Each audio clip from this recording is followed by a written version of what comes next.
Viu que tinha saído para viajar. Que vergonha, sair para viajar e nunca mais voltei. Ai, guria, que quinta eu atendo em Tubarão. Aí hoje eu não fui, mas, enfim, tô aqui. Desculpa a demora. A Dani comentou que tu é nutricionista? Isso. Ah, legal. A Dani me Muito conhece? Essa legal. Dani que tá aqui?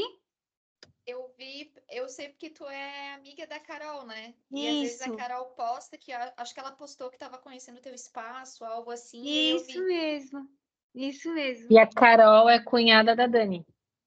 Ah, olha Tem só. só esse detalhe que eu não falei. Ótimo. Ótimo.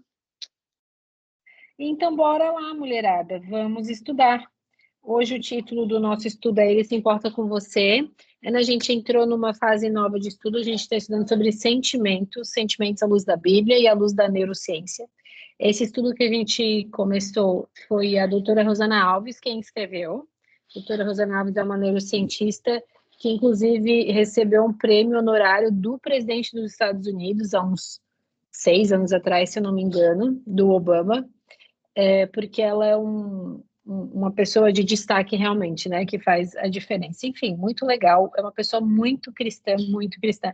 E fica a dica para vocês, quando quiserem, assim, eu quero ouvir alguma pregação, alguma palestra, ela dá tanto palestra quanto pregações, doutora Rosana Alves. Tem uma sobre os nomes, assim, que eu sou apaixonada. A história de Esther, como ela conta, é muito linda também. Mas, enfim, fica aí a dica para vocês. Esse material eu coloco também lá no grupo, tá? Uhum.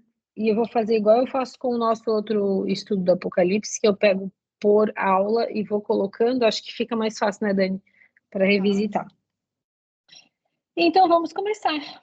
Ao longo da história, as estratégias divinas para resolver os problemas humanos têm sido variadas. Para Adão e Eva, Deus no caso, costurou roupas amenizadoras da vergonha e do desespero. Gênesis 3, 21. Lembra, né? Adão e Eva pecaram, notaram que estavam nus, foram lá numa árvore, numa figueira, pegaram algumas folhas e coseram roupas para si. Inclusive, a tradição judaica diz, né, assim, mas não é bíblico, mas diz a tradição que o fruto que eles podem ter comido é o figo, porque eles pegaram roupas de figueira. Eu não compactuo com essa ideia, eu acho que muita coisa pode ter acontecido naquele mesmo momento, né? Mas é uma coisa interessante de se levantar.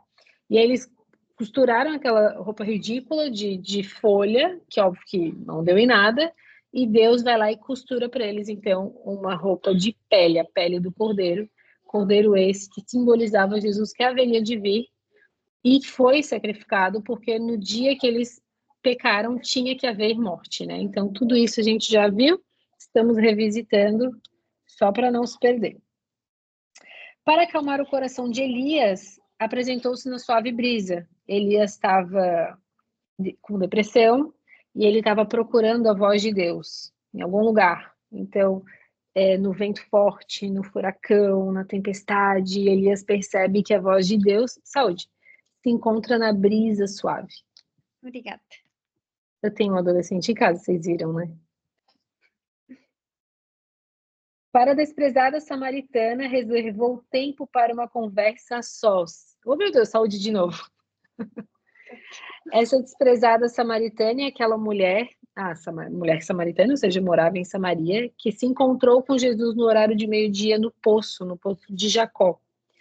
E não se buscava, as mulheres que buscavam água naquele tempo, no poço, e não se buscava água no sol do meio-dia.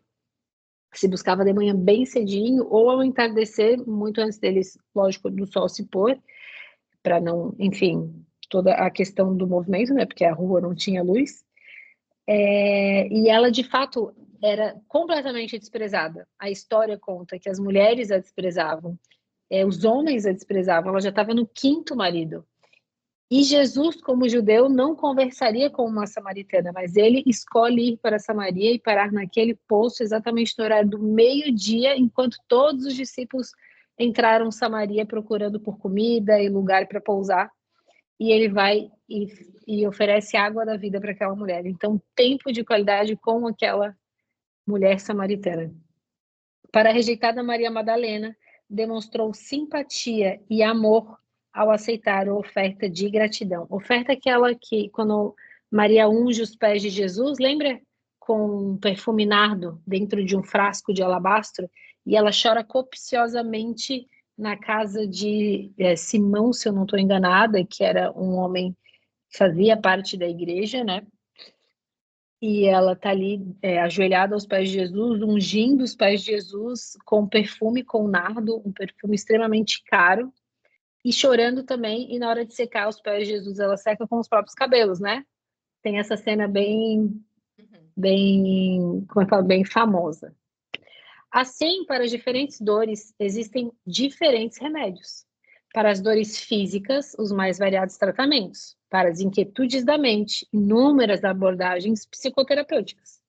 A psicoterapia pode ser um método de Deus para amenizar o seu sofrimento, enquanto para outros, mudanças nos relacionamentos podem ser a chave para a melhora. Se a psicoterapia for indicada, não se recuse a fazê-la, pois ela pode ser uma estratégia divina para resolver o seu problema. Então, assim como Deus usou muitas estratégias com muitas dores ao longo de toda a Bíblia, também existem estratégias para amenizar a nossa dor, e elas perpassam com certeza em meio às estratégias que a gente fala humanas, né? Estratégias humanas mesmo. E não é porque uma pessoa precisa, por exemplo, de um remédio psiquiátrico que ela não tem Deus. Isso é um absurdo gigantesco, né? Assim como a pessoa que tem câncer, não é falta de Deus. Enfim. O que é essencial em qualquer processo de cura? Vamos então para Tiago. Eu já estou em Tiago. Agora, capítulo 2, versos 14 a 17. Vocês querem acompanhar aqui comigo? Vocês querem pegar a Bíblia de vocês? Tá. Eu também prefiro acompanhar. Ele tá aqui, mas eu também gosto de ver. Aí todo mundo lê a mesma versão, né? Isso, Então, bora lá. isso mesmo. Capítulo 2, versos 14 e 17. Meus irmãos, qual é o proveito se alguém disser que tem fé, mas não tiver obras? Pode acaso semelhante fé salvá-lo? Aqui a gente já vê. Não adianta a gente ter fé, dizer, vai curar, vai curar. Até tem uma história muito interessante. Conta uma história, uma história, né? Uma parábola que de fato não aconteceu. A lua entrando. Que tinha um homem que estava no meio de um naufrágio. Só que ele era um homem muito fervoroso e ele orou para Deus para que Deus o salvasse. E aí, depois de um tempo, apareceu. Fica aparecendo esse negócio de cores aqui, porque eu tô com a caneta na mão. Deixa eu soltar essa caneta. Oi, Lu, bem-vinda. Vou recomeçar essa história, tá, Lu? É uma parábola fictícia. Havia um homem muito fervoroso que ele passou por um naufrágio. E nesse naufrágio ele orou para Deus, pedindo para Deus salvá-lo. E aí, depois de um tempo, em alto mar, à deriva, com um botezinho simples salva-vidas, sem água, sem comida, passa um barco de pesca. E falam, homem ao mar, e querem jogar um salva-vidas para ele, mas ele se recusa. Ele fala, não, obrigado, eu estou esperando Deus me salvar. Os pescadores ficaram meio, como assim? Ok. Depois de um certo tempo, passa o iate. Passou esse iate, e aí eles, homem ao mar, gente, vamos ajudar, e jogaram coisa para ajudar, e gente desceu e jogou escada e tal. E o cara falou, não, obrigado, eu não precisa, Deus vai vir me salvar. Aí, depois de mais um tempo, passa o terceiro navio, que aí é o navio da Marinha. E a Marinha vê aquele homem e quer salvá-lo, e de igual forma o homem fala, não precisa, Deus vai vir me salvar. O que aconteceu? O homem morreu à deriva. Chegando no céu, por isso é uma parábola, né? A gente sabe que a pessoa, quando morre, ela não vai para o céu. Mas, chegando no céu, de forma fictícia, ele falou, Deus, eu fiquei à deriva, pedi com fé que o Senhor fosse me salvar, e o Senhor não me salvou. Deus olha para ele, tá de brincadeira? Mandei 3 para te ajudar e tu não quisesse? A fé sem obras ela não serve de nada. Ela tá até ali no... Não pega a minha caneta aqui na Bíblia, mas está ali, a fé sem obras é morta. A gente tem fé, mas se a gente tem um problema, se a gente precisa de um processo de cura, a gente precisa fazer alguma coisa. E eu vou trazer até a parte da Ana Júlia agora. Eu assisti há pouco um stories de uma cantora, a Marcela Thaís, vocês devem conhecer, não sei se conhecem. E ela passou pelo processo de luto da mãe dela, perdeu um bebê, e aí começou a alguns marcadores nos exames dela estavam indicando que ela ou estava em processo de doença autoimune ou estaria em breve. Então o médico deu 6 meses para ela fazer alguma coisa. Vai dar o teu jeito para tu não ter que tomar todos os remédios que a gente tem que tomar quando tem doença autoimune. E aí ela cortou coisas que inflamavam o corpo. Cortou glúten, primeiro ela cortou, depois voltou a ingerir pouquinho, né? Lactose, mas eu acho que ela quis dizer até a caseína, porque ela cortou foi o leite, diminuiu drasticamente o açúcar, ela já não comia nada derivado de porco, já não bebia bebidas alcoólicas, então ela foi arrumando a alimentação dela, coisa que eu deveria fazer, treinando, foi atrás de terapia, de psiquiatra, tomou remédios para passar por aquele período depressivo, por aquele luto, né, com toda a assistência.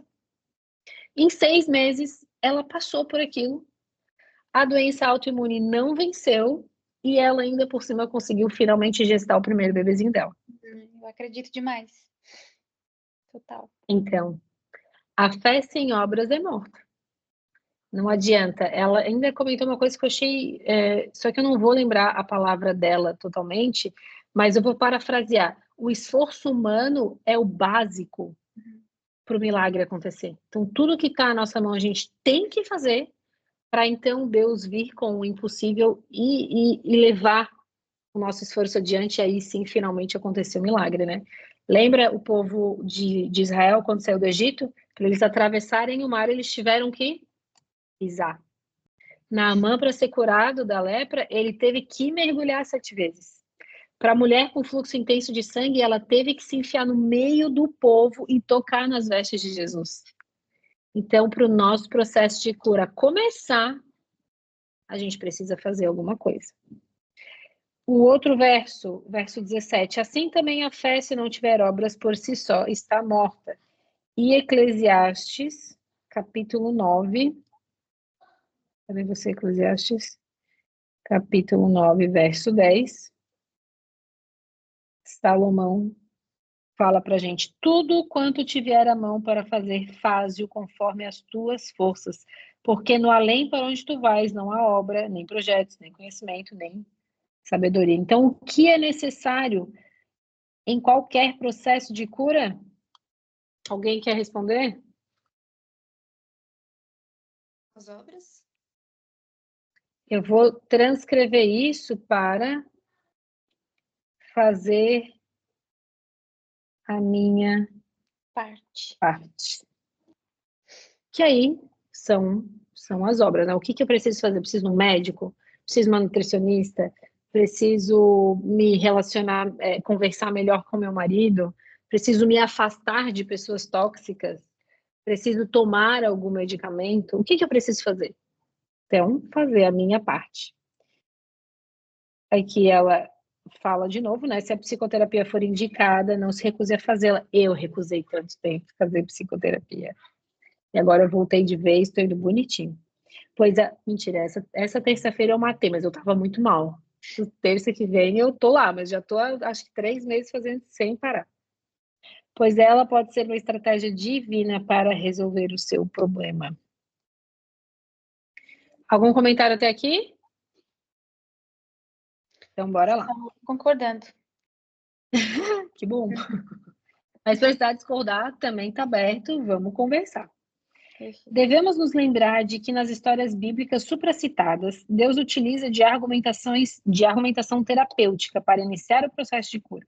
Mas para todo o processo de cura e felicidade, nossa atuação é essencial. Deus opera em quem coopera. Essa frase reflete algo em que acreditamos. A inércia não combina com a atuação divina. Foi o que a gente acabou de falar, né? Não adianta ficar pedindo Deus me cura, se eu não faço a minha parte. Tomar decisões e estar disposto a participar ativamente na construção da própria vida é indispensável para uma vida significativa e mais feliz. Defender a ideia de que o fracasso ou o sucesso virão independentemente do que façamos é tão falso quanto pensar que posso ser aprovado em um concurso público ou um vestibular, submetendo-me ou não ao teste. Então, ficar na inércia, mas tem uma outra palavra para isso. Quem acredita em destino é o quê? Esqueci a palavra que dá. Acreditar em destino, como se eu não precisasse fazer a minha parte, porque está tudo escrito. Vocês já ouviram falar? Já está tudo escrito? Já. Isso não faz sentido à luz do que a gente acabou de estudar. Tanto que tem outro versinho que fala assim, ó, Deus faz com que todas as coisas cooperem para o bem daqueles que o amam e o temem. Então, se eu não amo a Deus e não o temo, não obedeço, Deus não vai fazer com que as coisas cooperem para mim. Agora, se eu amo a Deus, se eu obedeço a Deus, Deus vai fazer, vai mudar o curso da história para que as coisas cooperem a meu favor.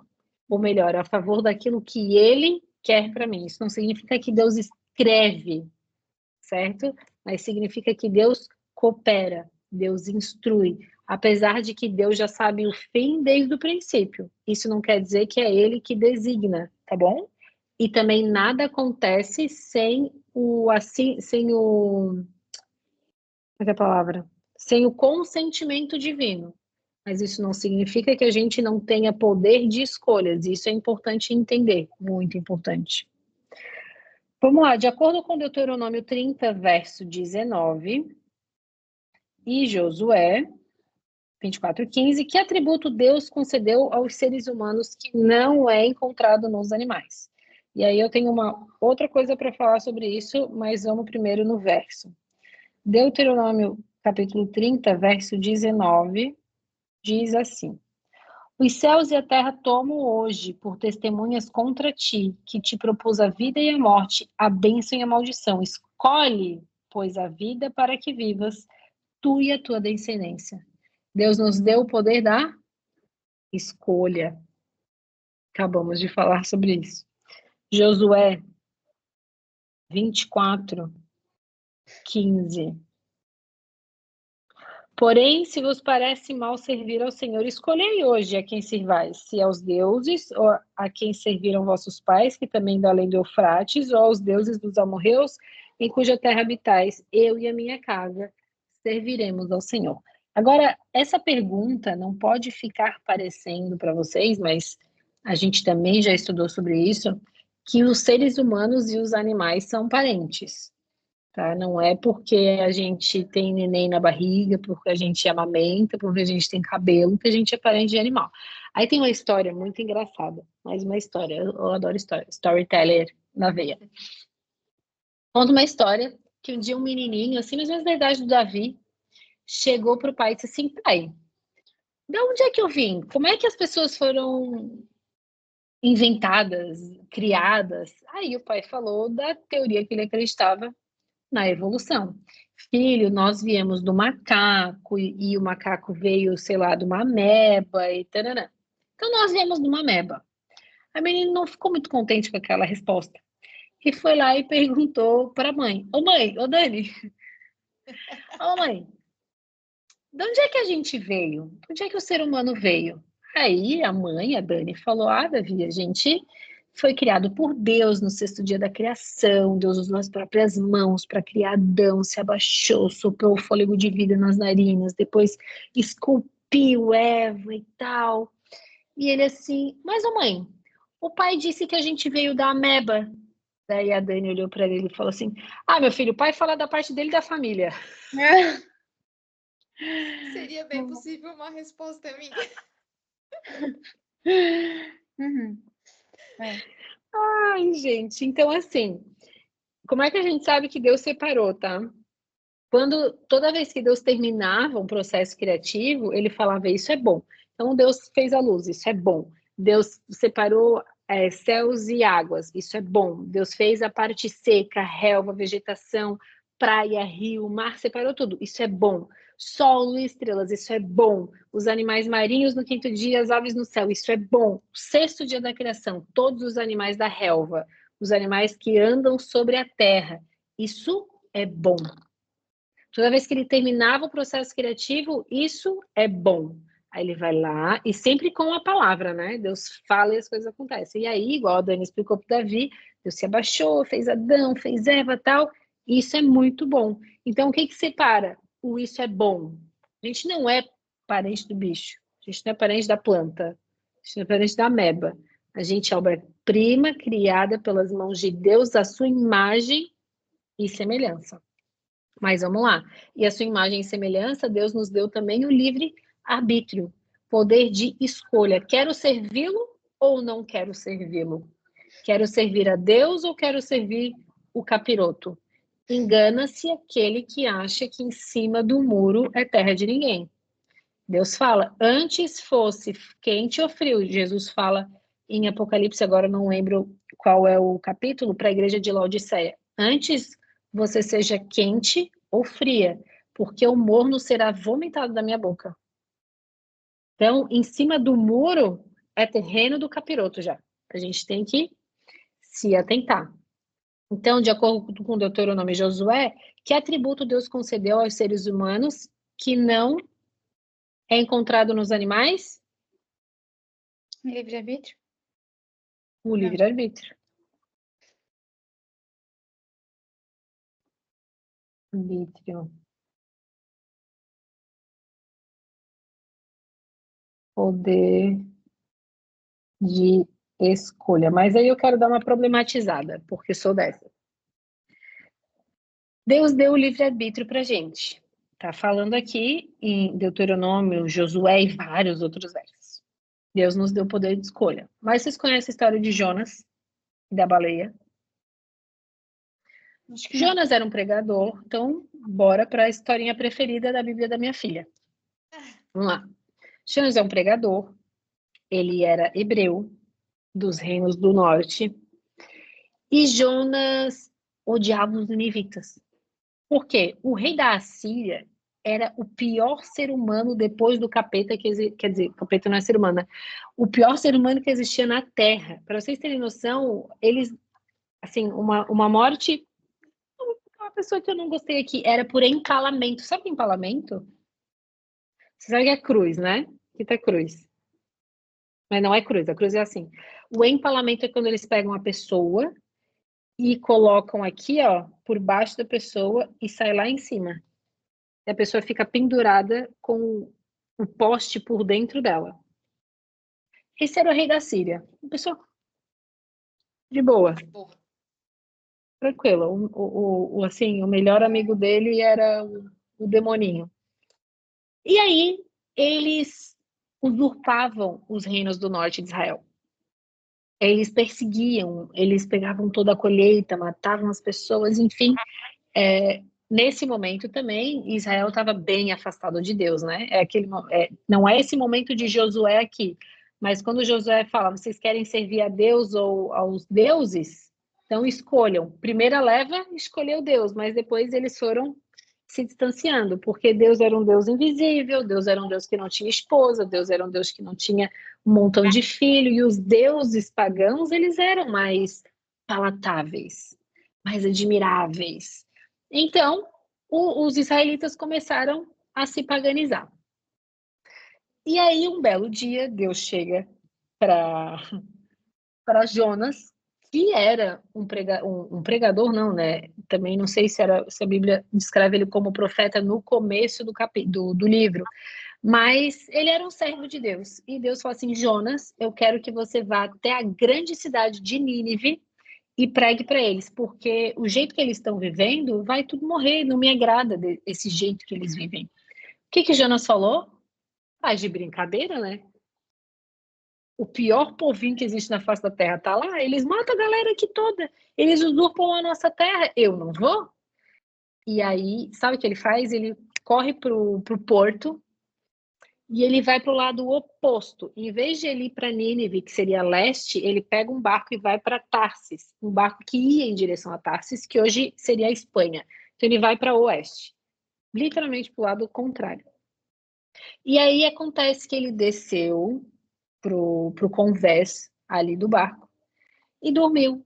Só que uma tempestade assolou o mar. E os marinheiros começaram a ficar desesperados e jogavam as coisas e tal, e a gente vai morrer, a gente vai morrer. E aí viram Jonas, acordaram Jonas e disseram assim, ó, de onde é que tu é? Não, mentira.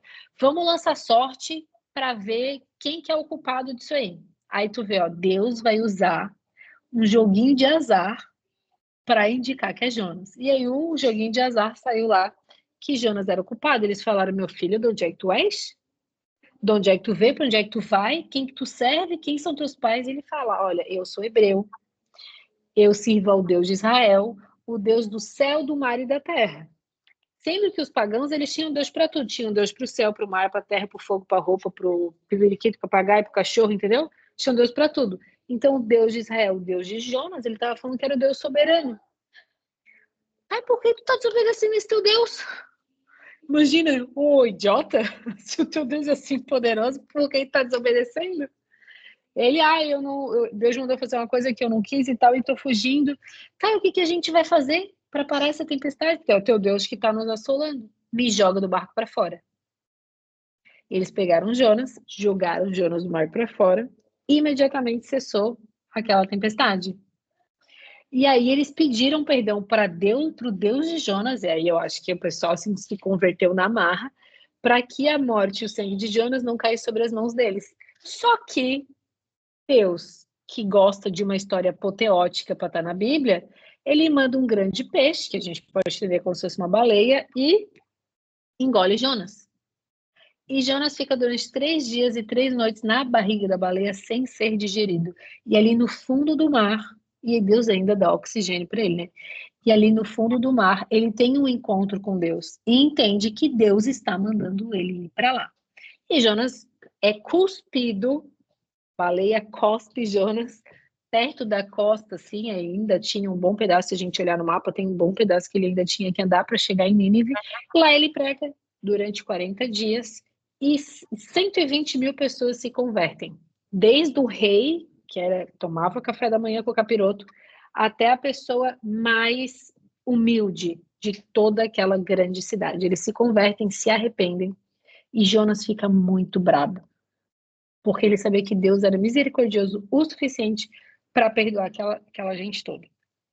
Contada a história, se a gente tem livre-arbítrio, por que Jonas não pôde escolher não obedecer a Deus?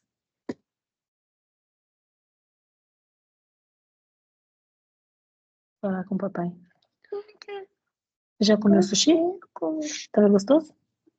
Porque não era uma época diferente ainda, não era. Jesus já não tinha vindo ainda, não era? Ou já tinha? Não sei, é que eu faço muita associação com isso. Não é época, é Antigo Testamento, mas a gente tem que lembrar que o Deus do Antigo Testamento e do Novo é o mesmo, É o mesmo. né? Só Então, que assim, antes parece que era tudo muito mais castigado, né? E depois parece que teve o perdão. Não sei, eu tenho essa visão. Parece que então não. vamos lá.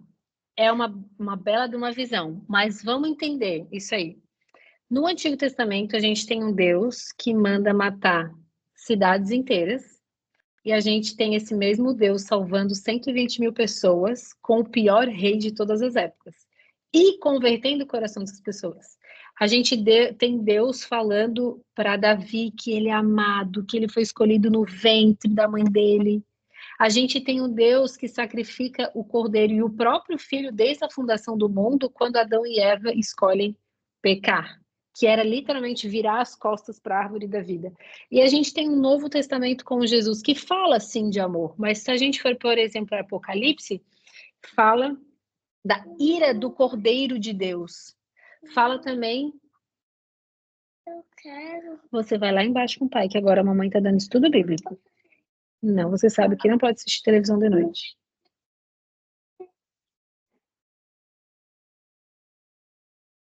Agora eu não posso, tá? Mas depois a mamãe vai te ajudar. A gente também tem um Deus que entra chicoteando, com chicote na mão, dentro do templo, quando vê aquele povo fazendo aquela zona vendendo e fazendo um câmbio malicioso ali dentro do templo. Então, eu diria, mas de forma respeitosa, mas por não ter uma palavra melhor, que essa visão de colocar Deus do Antigo Testamento como um Deus ruim ou um Deus severo, essa é a melhor palavra, e Jesus como o Deus de amor, ou seja, o Novo Testamento de amor, é uma falácia para que a gente perca as nuances da obediência. Porque tem obediência no Antigo e no Novo. Tem um Deus que castiga, não é que castiga, né? É que Deus permite que o castigo chegue ao povo no Antigo e no Novo Testamento. A gente tem um Deus de extremo amor no Primeiro Testamento e no Segundo Testamento, porque Deus não muda, mas não é por isso. É porque quando o propósito de Deus ele tem que ser efetuado, ele vai ser efetuado. Quando a gente pode até escolher amar a Deus ou não amar, mas quando ele tem um propósito para a nossa vida, que é para salvar outras pessoas, ele vai nos usar. Teu marido hoje não recebeu um livro, Dani? Teu marido nem ora, tu falou para mim. Não. Ele até orou. Ele saiu e foi até o pastor? Não. Não, o pastor foi até ele. O propósito de Deus se concluiu. Peraí,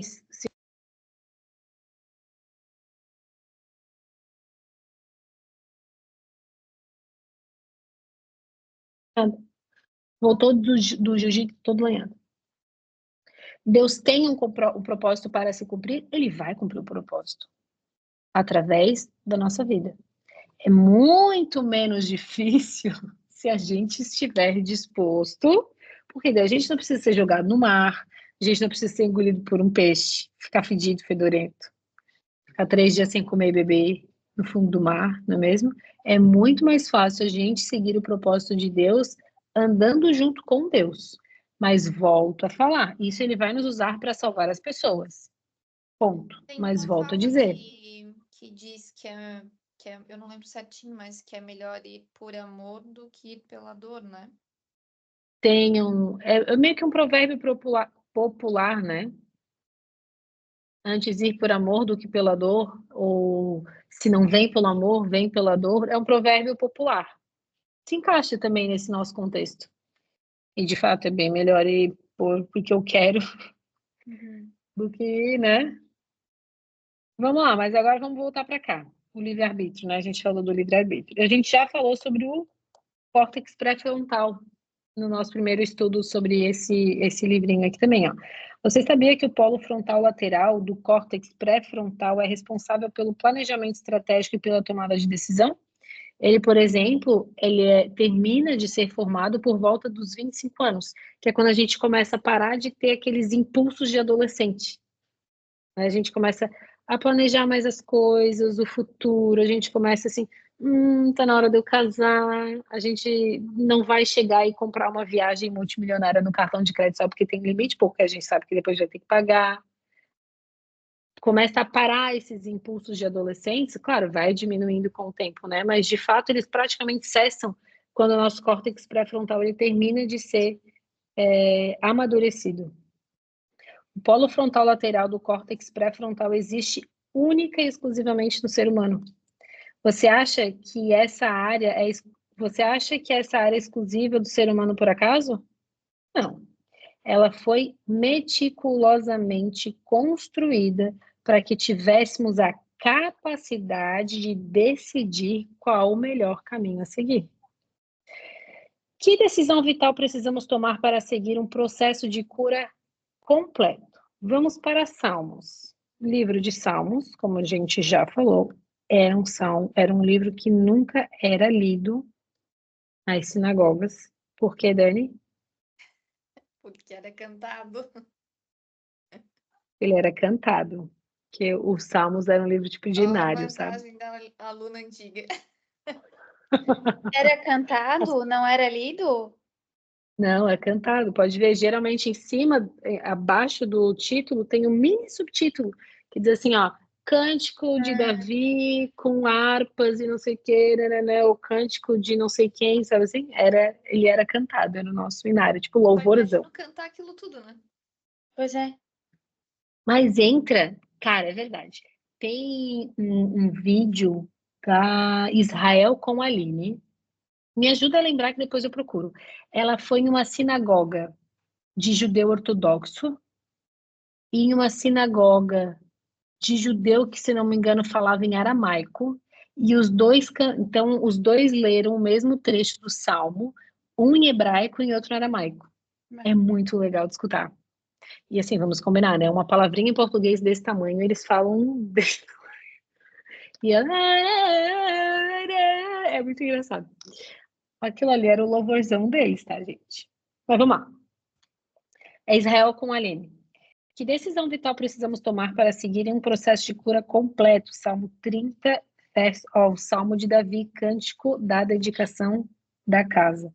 30, verso 2 fala: Senhor meu Deus, clamei a ti por socorro e tu me saraste. Então, a gente já vê aqui processo vital. Primeira coisa, a gente precisa pedir a Deus ajuda. Segundo verso, Jeremias, profeta Jeremias, capítulo 17, verso 14. Cura-me, Senhor, e serei curado. Salva-me e serei salvo, porque tu és o meu louvor. E Salmo 147. Opa, cadê? Verso 3. Sara os de coração quebrantado e lhes pensa as feridas. Então, lembra que lá na primeira pergunta a gente viu que fé sem obras não vale de nada? Mas obras sem fé também não.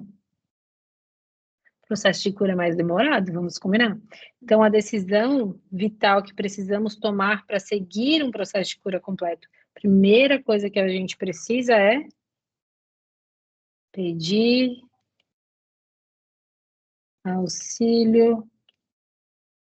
Vocês entendem a minha letra? Sim. Ah, tá. Esse Pedir auxílio de pedido é Deus. todo dia, né? Esse pedido é diário. É diário. É verdade, né?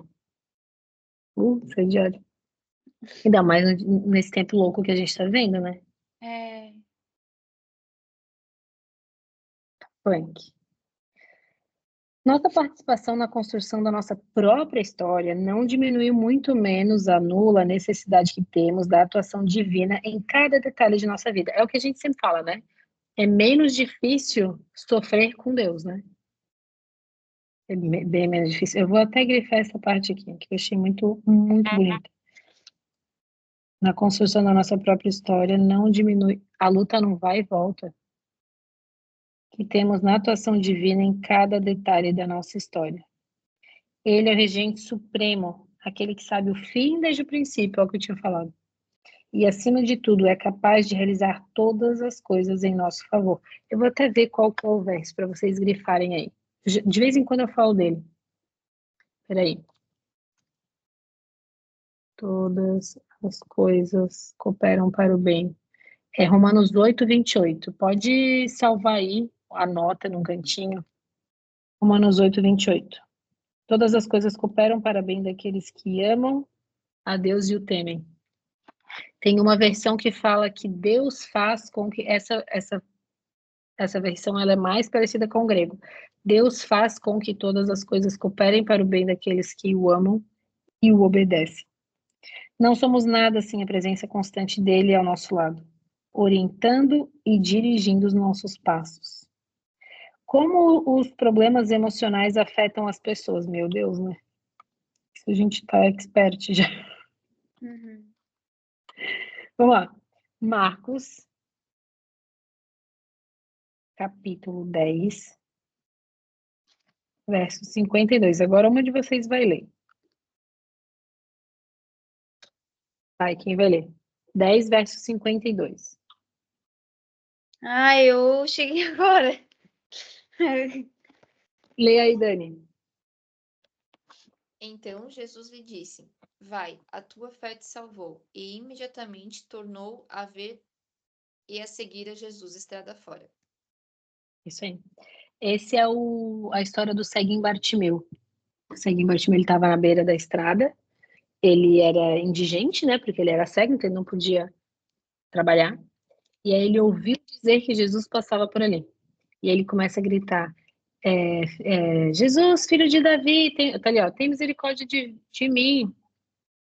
E aí Jesus chama ele e pergunta para ele, o que tu quer que eu faça? E aí ele fala, Senhor, eu quero enxergar. Ele não pergunta assim, eu ouvi dizer que o Senhor cura umas pessoas, será que o Senhor também cura cego? Não, ele falou, mestre, que eu torne a ver. E aí Jesus olha para ele e diz, vai, a tua fé te salvou. Presta atenção, a tua fé te salvou. Jesus não falou, estás curado. Jesus falou, a tua fé te salvou. Olha só, na mentalidade judaica da época, eles entendiam que uma pessoa que tinha uma doença, ela estava sendo castigada por Deus por algum pecado, ou dele, ou dos seus parentes. Então, será que foram os pais que pecaram? Será que foram os avós que pecaram? Porque tem um verso que fala que até 1000 gerações as pessoas, até 1000 gerações daquele que desobedece a Deus vai sofrer. E Deus tem misericórdia de até 10.000 daqueles que o amam. Foi Mas aí, exatamente essa história que o Diogo me falou hoje.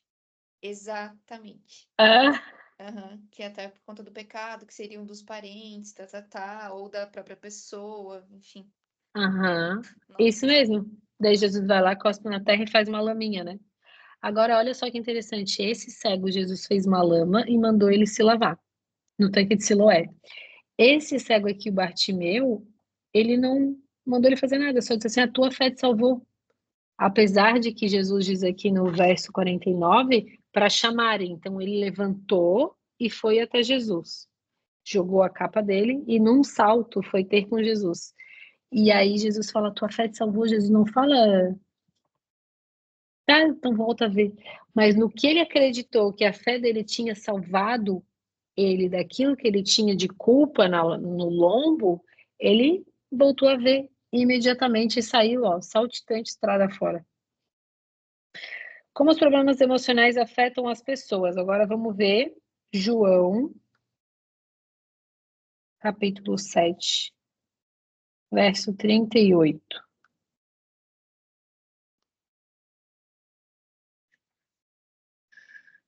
Jesus, a fonte da água. Quem crê em mim, como diz a Escritura, no seu interior fluirão rios de água viva. Isso aqui ele estava falando para quem? Eu acho que era para os discípulos, né?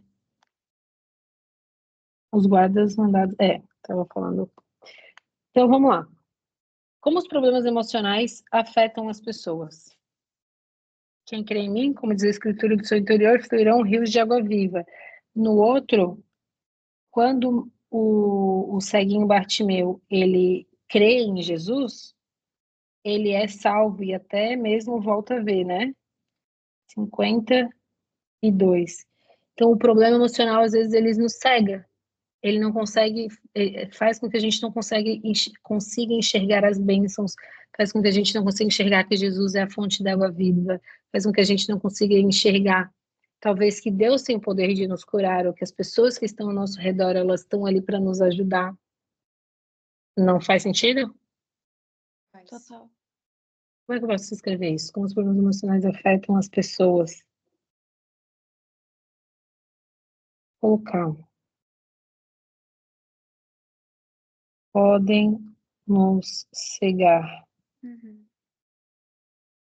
para as bênçãos. Sim, fica uma visão turva, né? Um pensamento em excesso. Não tem como pensar.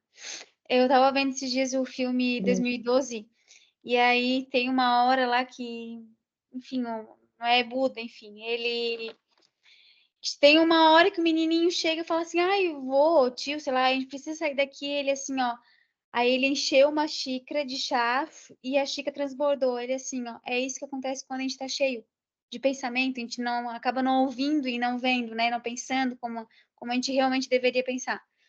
Com os meios externos acaba atrapalhando bastante. E assim, a gente fica apavorada e às vezes deprimidas. É verdade, tu me fez lembrar de uma história, se eu não me engano, é com o profeta Eliseu. Eles estavam em ataque eminente, o povo de Israel estava em ataque eminente, agora eu não lembro de qual qual era o seu inimigo.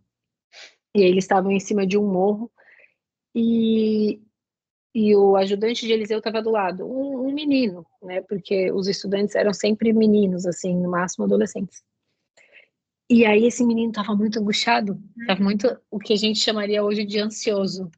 Estava muito ansioso, muito aflito, muito angustiado.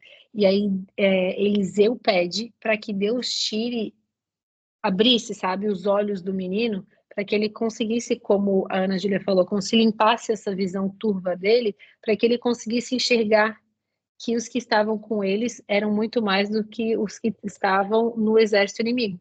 E aí, quando Deus abre os olhos, eu vou dizer, espirituais dele, ele consegue enxergar um exército gigantesco de anjos ao redor do exército inimigo. E, de fato, Israel ganhou aquela luta. Porque quando a gente está doente emocionalmente, às vezes a gente não consegue, né, abrir os nossos olhos espirituais. Por isso que é importante a gente pedir ao auxílio de Deus. Por isso que é importante a gente conseguir resgatar aquela fé e pedir, igual o ceguinho Bartimeu pediu: Senhor, me ajuda. Eu quero ser curado. Ele levanta e vai atrás da cura. Tem aquela passagem também, né, Camila, que onde Jesus andou sobre as águas, tal, que tinha tempestade, que Jesus falou para o discípulo, né? Olhe para mim, né? Não olhe para a Pedro, tempestade. isso mesmo. Eu nunca sei se é Também Pedro se ou encaixa Simão, sempre me perfeitamente. confundo. É a mesma pessoa. É Simão Pedro. Nossa, me esclareceu bastante. É Simão chamado Pedro. Pode ver que vários, assim, tem dois nomes. Uhum. Aí Tá. tem um outro Simão, que daí era da igreja, da sinagoga, o mestre de sinagoga. Tem vários, por isso que daí sempre traz. Maria, por exemplo, a maior parte dos nomes das mulheres era Maria. Então sempre tinha Maria de alguma coisa. É como os nossos nomes compostos hoje, né? E no dia a dia, muitas vezes a gente é assim, né? A gente só fica olhando para os milhares de problemas e não consegue enxergar a solução. Bem. É como, por exemplo, o exército de Israel, sob o comando do rei Saul, quando Golias estava ali incitando eles olharam para o gigante e viram o tamanho do problema. Não tem como vencer esse gigante. Aí vem Davi, no auge dos seus 17 anos, olha para o Golias, olha para o gigante e diz: não tem como errar. Imagina a testa do cara. Não tem como errar. E é o que a gente faz. Quando a gente tem fé, a gente olha o problema, não tem como eu não sair vencedor disso. Quando a gente não tem fé, não tem como eu vencer esse problema. Muitos estão doentes emocionalmente. A doença mental pode ser incapacitante, impedindo que os sonhos se realizem, gerando dor e sofrimento. Em muitos casos, a família e os amigos sofrem também. Nossa, como sofrem. Muitas pessoas não conseguem fazer as mudanças que tanto almejam em sua vida porque apresentam algum transtorno mental. Mesmo que se esforcem ao máximo, parece que algo lhes escapa da mão. E mais, muitos desenvolveram transtornos mentais e nem sabem disso. Eu era um caso, né? Qualquer um pode adoecer em algum momento da sua vida, dependendo dos estímulos que receber dos outros ou até de si mesmo. A doença pode ser passageira ou duradoura, simples ou complexa. A minha foi, graças a Deus, passageira e simples. Mas uma coisa é certa, adoecer não é algo que almejamos ou que nos preparamos para enfrentar, principalmente quando a doença é crônica, porque o crônico é limitante. Agora vamos para estatísticas. As estatísticas preocupam. A Organização Mundial da Saúde indica que 30% da população mundial apresenta algum transtorno mental. Aí, parênteses da Camila, sendo que a população que mais tem transtorno mental no mundo é a população brasileira. Olha que doideira. É Tendo o a país mais depressão e a ansioso. ansiedade, é o mais ansioso e depressivo do mundo. É fácil viver aqui, né? Vamos se combinar. Verdade. De acordo com um estudo internacional, a prevalência de transtornos mentais na região metropolitana de São Paulo é a mais alta registrada em 24 países, sendo mais severa do que em metrópoles como Nova York. Gente, Nova York, eles são bem doidos, tá? Tipo, é uma loucura aquela cidade. Agora, São Paulo tá ainda, porra, é mais doido ainda. Não somente a predominância preocupa, mas também a negligência no tratamento dessas psicopatologias. A ignorância sobre o assunto, tanto de familiares quanto do próprio enfermo, tem sido responsável pela falta de tratamento adequado e, consequentemente, pelo aumento do sofrimento psíquico. Aí vem aquela célebre frase: mas por que tu tá sofrendo? Tu tem tudo, tu tem um bom marido, tu tem uma boa casa, tu tem filhos maravilhosos, todo mundo tem saúde, tu não precisa nem trabalhar. Sempre vem, tu não tem Deus no coração, tá faltando Deus. Tu vai na igreja só de fachada, tá faltando Deus, vai orar. Você não entende, tem gente que ainda, gente, é sério isso. O ser humano é cruel. Eu ouvi isso, né? Mas graças a Deus foram de poucas pessoas. As pessoas não conseguem entender que é um distúrbio químico que acontece na nossa cabeça. Vale lembrar que nem todo processo triste na vida é depressão.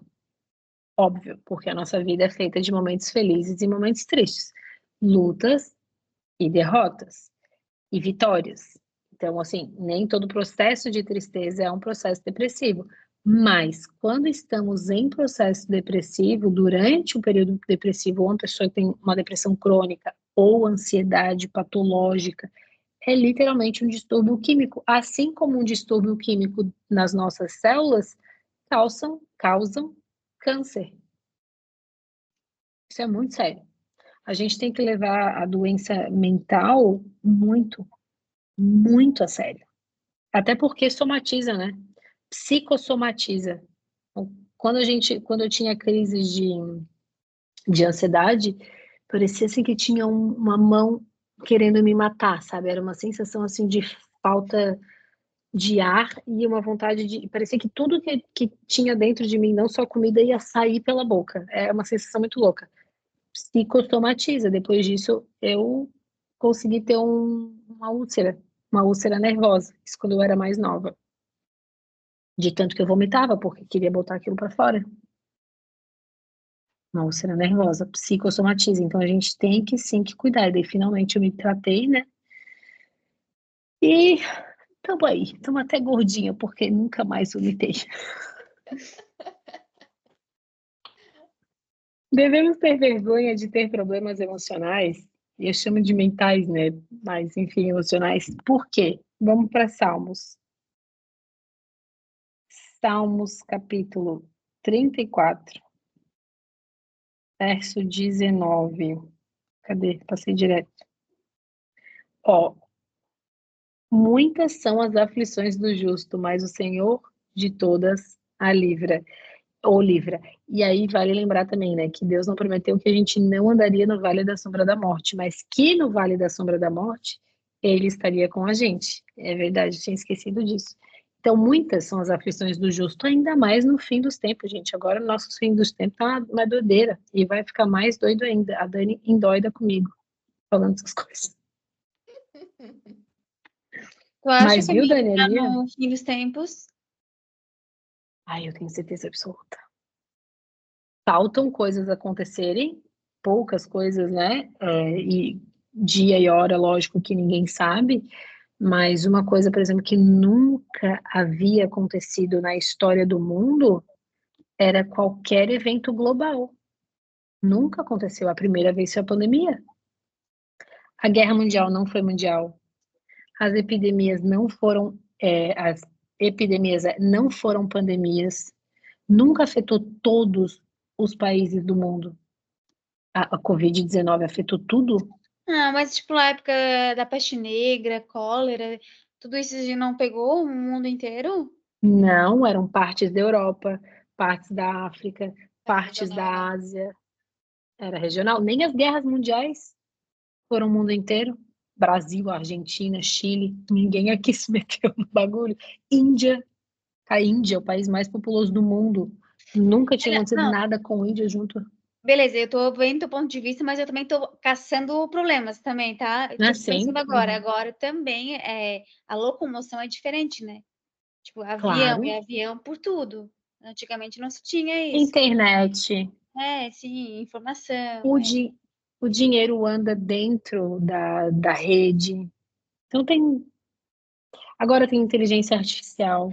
É que é uma sequência de sinais também, né? Que se pegar Apocalipse mesmo para ler, tu vai ver tudo que estava escrito há sei lá quantos mil anos atrás se cumprindo. E aí a gente para pensar, eu pelo menos paro para pensar assim, como que lá naquela época isso poderia ser previsto para os dias de hoje. Quer ver o que mais fala? Deixa eu mostrar aqui, ó. Estátua Daniel. Nabucodonosor. Essa estátua aqui, ó, que foi a estátua que o rei Nabucodonosor sonhou. Será que eu consigo abrir? Não é, querida? Tá bom, então visita. Não queria visitar, mas vai. Não é isso que eu quero. Essa estátua aqui que Nabucodonosor sonhou com ela. Oi, gente. Vamos lá. Ela conta a história do mundo no período babilônico. Não vou conseguir. Mas vocês podem, porque quando está compartilhando a tela. Deu para ver um pouquinho, na imagem. Cada parte dessa estátua de uma coisa, né? Parece. Isso, a cabeça de ouro representava o Império Babilônico, o peitoral com 2 braços de prata que viria depois da Babilônia são os medos e os persas. Depois como é que é o nome dessa parte aqui? Tipo o core ali, o ventre, chama ventre na Bíblia, que está de bronze é a Grécia. Depois da Grécia vem as duas pernas de ferro, que é o poder romano, que foi o poder mais armistício da história. Depois os pés vem barro e ferro com 10 dedinhos, que é a Europa. E aí a gente que está do lado de cá, né, da história, costuma dizer que a história do mundo, a gente está na pontinha da unha. E aí depois, o sonho de Nabucodonosor é isso, tá? É a estátua começando cabeça de ouro. Claro que não dizia quais eram os impérios, óbvio. A gente foi desenhando de acordo com a história do mundo e entendendo. E aí, no final do sonho de Nabucodonosor, ele vê uma pedra saindo do céu, cortada, sem auxílio de mãos humanas, e ela bate na ponta dos pés dessa estátua e a estátua se quebra. E essa pedra, Daniel fala, né, é a volta de Jesus. Então, a gente tá ou não tá pertinho do fim do mundo? Glória, né, Thaís? Thaís? Glória. Mas vamos voltar lá. Perdemos totalmente o fio da meada, né? Volte e meia a gente vai para o Apocalipse, não dá? Ah, loucura. Fui para Daniel agora, porque Daniel e Apocalipse estão assim, né? João, capítulo 16, verso 33. Eu vou mandar no grupo. Tu vai amar, Dani. A Thay também vai amar. Porque vocês duas estão bem aficionadas no Apocalipse. O Dr. Rodrigo Silva teve há pouco tempo no Inteligência Limitada de novo e fez um podcast de 3 horas e pouco só sobre o Apocalipse de João. Maravilhoso, tá? Maravilhoso. Ele estudou todo o Apocalipse, claro que não foi capítulo por capítulo, como a gente quer mais ou menos estudar, mas ele deu assim, um overview geral muito bom mesmo. Vocês vão gostar de ver. Me ajuda a lembrar que eu vou botar lá no grupo. Ó, segunda coisa que a gente tem que botar no grupo. Vamos lá. Devemos ter vergonha de ter problemas emocionais, porque estas coisas vos tenho dito para que tenhas paz no mundo. Passais por aflições, mas tem de bom ânimo. Eu venci o mundo. Jesus já falava, ó, um no Velho e um no Novo Testamento, viu? Um em Salmos no Antigo e um no Novo Testamento. Que a gente haveria de passar por dificuldades, mas tem bom ânimo. Fique em paz, meu jovem. Jesus venceu o mundo. Então, devemos ter vergonha? Não. Por quê? Digam, Jesus Vencer o mundo? Eu vou colocar venceu por nós. E aí, quando Jesus vence por nós, vem aquele estudo sobre a justificação pela graça. Lembrou? Buscou? É importante ressaltar que o sofrimento psíquico não é vergonha. A gente paga umas vergonhas por ter esse sofrimentinho psíquico. A gente dá umas bloqueadas de vez em quando, mas não é vergonha tê-lo, é vergonha de vergonha que a gente paga. É condição inerente ao ser humano e cabe a nós o discernimento para lidar com tal sofrimento. Porém, como livrar-se da sensação subjetiva de angústia e apreensão? Porque a gente vive nessa angústia, né? Meu Deus, a gente acha que nunca tá fazendo nada direito. Vocês não têm essa sensação? Assim. Todo dia. Essa porcariazinha aqui, ó, deixa a gente assim. É cobrança, comparação, é tudo, né? É possível simplesmente decidir viver livre da ansiedade e conseguir libertar-se? A maioria dos casos, sim. Ó, que interessante. Tomamos a decisão de continuar sofrendo ou não. Isso é importante, olha só. Por quê?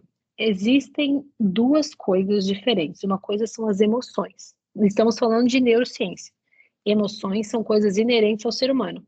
Nós sentimos o impulso. Outra coisa são sentimentos. Inclusive, o nome desse estudo é sentimentos, certo? O amor, por exemplo, é um sentimento, não é uma emoção. Porque sentimentos são cultivados. Emoções são impulsos inerentes ao nosso processo. Agora, eu senti uma raiva, sei lá, vi no Instagram um desses bandidos retardado roubando um jet ski de alguém que está salvando uma família. Sinto raiva. Meu impulso é raiva. Se eu ficar alimentando aquilo ali, eu vou ter o sentimento do ódio. E fora que a gente não vai poder fazer nada, né? Só vai ficar com ruga a mais, porque vai fazer o quê? O cara retardado tá fazendo isso. Não dá pra fazer nada. Então, ó, para a maioria das pessoas, é sim uma decisão continuar sofrendo ou não. Porque o sentimento a gente cultiva. A emoção é inerente. E é quanto à decisão que a maioria das pessoas se confunde, pois muitos pensam que a decisão por si só já é o suficiente para resolver o problema, mas também não é assim. Eu decido, mas também não é, beleza, eu decidi que eu não vou sentir, não vou ficar nutrindo aquele ódio, né, aquela raiva, não vou ter esse sentimento, mas eu vou ficar procurando mais coisas sobre isso? Não, eu vou procurar pessoas que estão fazendo ajuda, estão fazendo a diferença, não os que estão tentando afundar ainda mais. Faz sentido? Pelo menos essa decisão que eu tomei, né? Porque senão a gente fica doido e não quer mais ajudar. A decisão é o primeiro e importante passo, mas passos subsequentes são necessários para o restabelecimento da saúde emocional. Saiba que você pode contar com alguém, esse alguém com letra maiúscula indicando o quê? Jesus, que tem o poder para realizar todas as coisas. Além disso, foi ele quem lhe criou para que usufruísse de vida, e vida cheia de significado. Vejam que grande amor o Pai nos tem concedido, a ponto de sermos chamados de filhos de Deus. E, de fato, somos filhos de Deus. Está em 1 João, capítulo 3, verso 1. Agora, finalizando, vamos lá, último trechinho. Vamos tentar entender com um exemplo bem simples. Quando você acidentalmente corta o dedo, você decide que quer livrar-se do sangramento. Se não tomar essa decisão, talvez morra de hemorragia, mas também tem que ser o corte para morrer de hemorragia. O passo seguinte é a escolha de uma estratégia eficaz de como fazer isso. Se o corte for simples, você mesmo lava a superfície machucada e faz um curativo. Entretanto, se perceber que o ferimento é mais sério, imediatamente você irá procurar a ajuda de um profissional, pois perceberá que não será capaz de resolver o dano sozinho. Os próximos passos serão permitir que a equipe de saúde realize os procedimentos necessários, utilizar a medicação recomendada pelo médico e etc. Sua decisão de melhorar é importantíssima, mas muitas vezes é necessário fazer algo. Para lidar com as emoções, vale seguir a mesma estratégia. Tipo, assim. Perdi, ali. Se os sintomas persistirem mesmo após a mudança de alguns comportamentos e pensamentos prejudiciais, o acompanhamento de um profissional torna-se indispensável. O profissional vai tornar o caminho para a saúde mais curto e mais seguro. Muitas vezes as pessoas estão sofrendo algum distúrbio emocional e não sabem. Por isso, nas lições seguintes, você conhecerá um pouco mais sobre os distúrbios mentais de maior incidência na população. E o melhor, né? A gente vai comparando à luz da Bíblia. Mas antes, um recado importante. O diagnóstico correto deve ser feito por um profissional. Além disso, não use as informações seguintes para rotular amigos ou parentes. Ó, a mulher, né? Mulher querendo dizer que todo mundo é TDAH. Porque senão a gente rotula todo marido com TDAH, né? Vamos se combinar. E sim para remover os prováveis preconceitos sobre o transtorno mental e para despertar o desejo de tratamento. Agora que estamos conversados, aproveite o conteúdo que se segue, que a gente não vai ver hoje. Mas a minha decisão. Nessa lição, entendi que os problemas emocionais afetam meu desenvolvimento pessoal e relacional também, né? E que existem vários tratamentos para superá-los. Também aprendi que o ser humano é cooperador com Deus no processo de cura. Vocês entenderam isso? Ficou claro? Então, eu vou marcar um sim bem bonito. E vou dizer que aqui a Camila entendeu, vai ficar registrado. A Thay, a Dani e a Ana Júlia. Ana, as pessoas chamam de Ana, ou de Júlia, ou de Ana Júlia. Chama de Ana, chama de Júlia, chama de Ana Júlia, chama o que for possível, ele chama. E tu prefere qual? Pode ser Ana Júlia. Porque eu tenho uma amiga que odiava que chamava assim ela de Ana ou de Júlia, tinha que ser Ana Júlia.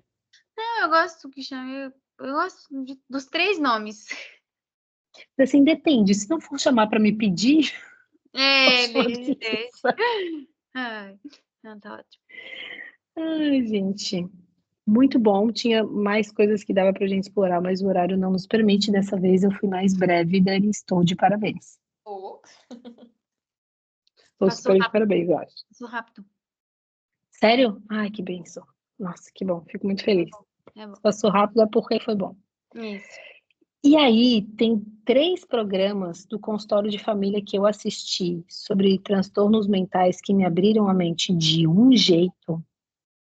Eu vou mandar para vocês. Cada um tem uns 48 minutos, mas são muito bons também. Dani, tu tem que me cobrar todas essas coisas que eu falo. 3 coisas, né? A primeira era a música lá do Salmo, a segunda já não lembro.